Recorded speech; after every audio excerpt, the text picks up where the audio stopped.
I'm Chef James, and welcome to the Library Restaurant here in Portsmouth, New Hampshire.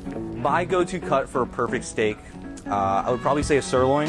It is my best mix of tender as well as getting the most flavor. You're not going to get as much fat content as you would necessarily with a ribeye or some of the fattier cuts, but to me, it's what kind of gives you the best result and best of both worlds. So the reason we cut in-house is to minimize the time between blade and it hitting our grill. We are trying to ensure maximum freshness to our guests. My philosophy on seasoning is letting the steak speak for itself. I mean, this right here is just a very beautiful cut of meat, and you don't need garlic powder, onion powder, you don't need things to try to hide the flavor of this meat. All you really need is just a little bit of salt, a little bit of pepper, you let that steak shine for itself.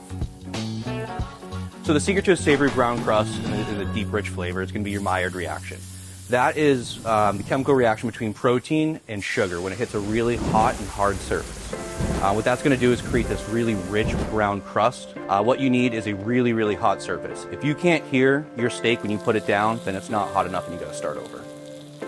So how I know when a steak is perfectly done is I use my trusty thermometer. It doesn't fail me, hasn't failed me once. Comparative to touch or anything like that, it just never.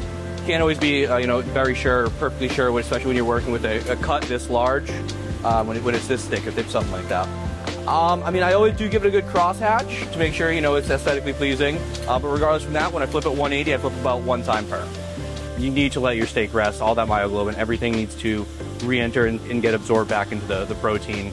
If you don't, everything's just going to leak all over the plate and you're going to lose so much flavor. And there you have it. If you perfectly cooked ribeye, here at the Library Restaurant in Portsmouth, New Hampshire, I'm Chef James. I hope you guys enjoy.